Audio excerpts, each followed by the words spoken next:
Hey everybody, Kevin here, Old Dominion Outfitter and Guide Service, coming to you out of Virginia. Just wanted to take a couple moments and shoot a short video on what we're carrying in our Yeti Loadout Go box when we're fly fishing. I've already done a couple videos on conventional and spinning gear and tackle, what we're carrying for those trips, and now I'd like to talk a little bit about fly fishing trips.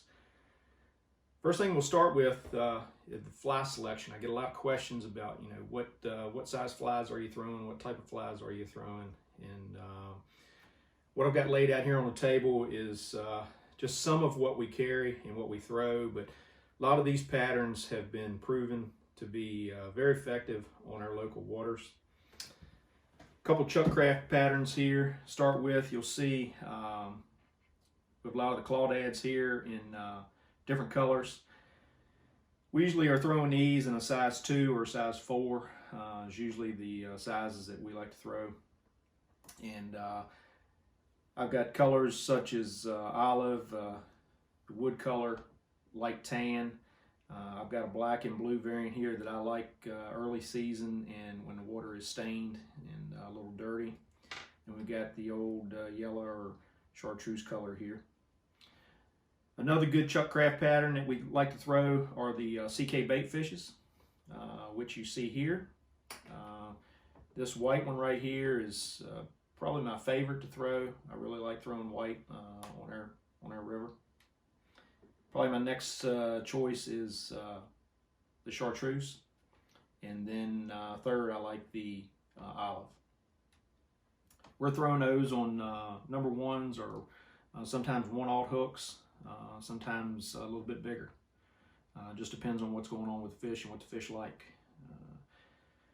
Then we move back, we got some Clouser minnows, a couple different sizes there, but a lot of these are tied on number 4 hook. I've got some number 8s, and then we go up to a number 1 sometimes if we need to upsize them. One of my favorite patterns to fish and a fly that has saved a lot of trips is the tequila, which you see right here. And I like this color variation the best. I like the yellow and black tail with the gold estaz and the yellow and black barred legs with the gold bead on front. And we tie those usually on a number 4 or a number 2 size hook, streamer hook. We fish those 2 ways.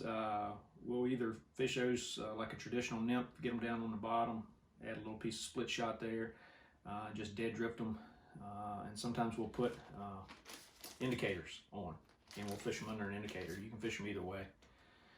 And like I said, they've saved a lot of trips. When the fish are picky and they won't eat anything else, you can usually throw a tequila on and catch some fish. So if you don't have any in your box, you might want to consider getting some. Very effective pattern. Moving over to the streamer side, Jake Vilwalk from Pennsylvania. He's a guide that primarily fishes on the Susquehanna. He come up with the Roamer 2.0 streamer, and I tie a variant of it here that I fish. And if I'm streamer fishing, I'm probably throwing that most of the time. Produces a lot of fish and a lot of big fish. And we've got some articulated streamers that we throw, and we'll throw those in the mix sometimes too, but I usually stay with what works, and those roamers are a pretty good producer of fish. Moving over to the top water, I've got your traditional deer hair poppers that you see here. I've got some Dahlberg divers, and then I've got some top water acrylics. These are cork bugs that I make myself, and they come in a couple different sizes. And then got the old boogle bug here in yellow and light blue. They catch a lot of fish during topwater season, so if you don't have those, you might want to consider getting some of those too. And then one thing that I always carry is a good assortment of carp flies. On those slow days when smallmouth just aren't cooperating and you run across some carp, I always carry a good selection of carp flies in my box, and we'll throw on some carp flies and try to mess with the carp a little bit just to change it up. And they're a lot of fun to tangle with on a fly rod.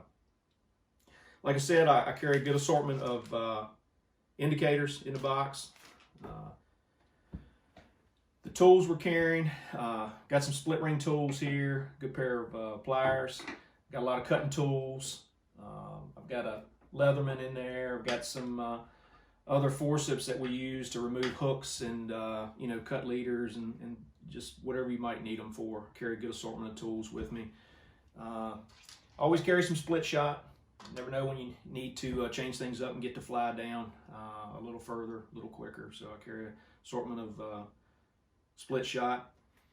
I also carry some, this is just regular medical tape, but if you are stripping line a lot and your fingers are getting raw, you can take some medical tape if you don't have some stripping covers for your fingers, and you can wrap the medical tape around your fingers, and it helps save your fingers for the day, especially if you're throwing sinking lines and fishing streamers and things like that, and you're doing a lot of stripping. Carry a lot of Maxima line here.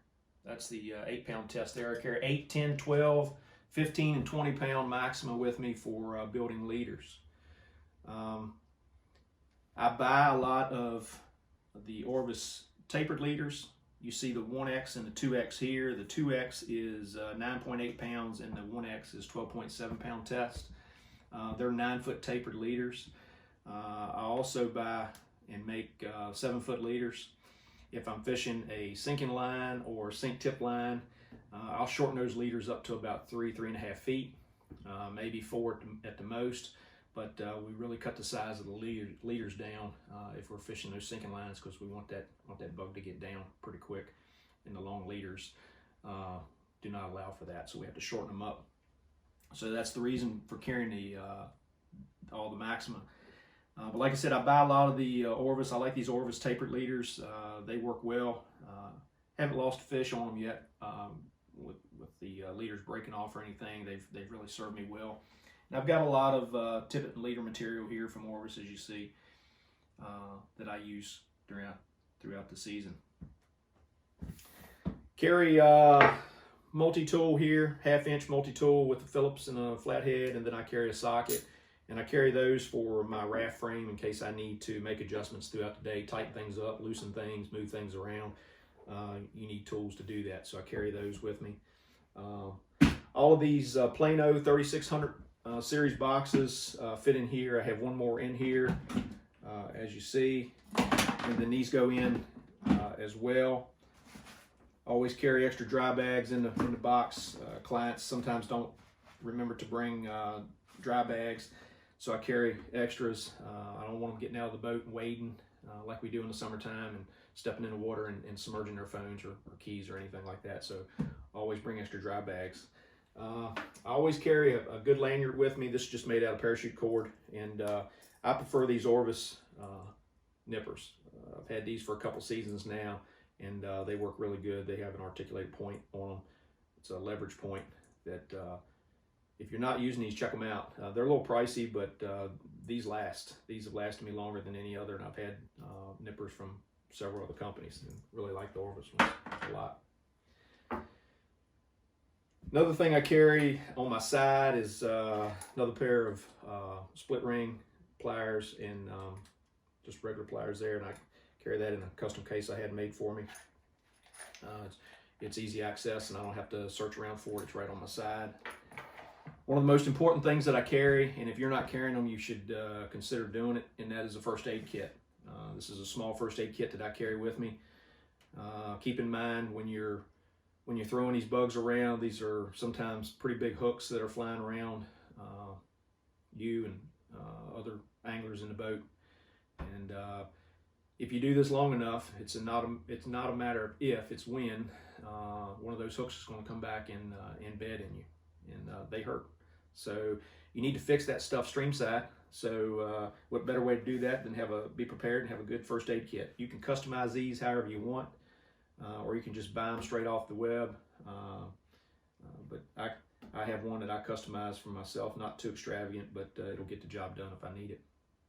All this stuff is carried in this Yeti Loadout Go box, and I have kind of fine-tuned it over the years. I started out with a lot more gear and just kind of cut it down as seasons passed. And these flies here, while there's too many to actually talk about in this short video, these are just some of what we prefer to use.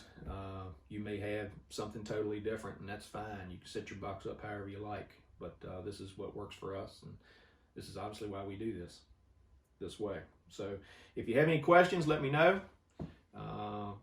Send me an email, shoot me a text, give me a call, contact me on social media. I'm on Instagram, Facebook, Twitter, and YouTube. You can send me a message to any one of those platforms, and I'll get back with you as soon as I receive the message. Don't forget, 2021 smallmouth season, we're taking reservations now. Calendar is filling up, so if you want to get in on some of the best smallmouth action on the East Coast, give us a call. Till next time, we'll talk to you soon.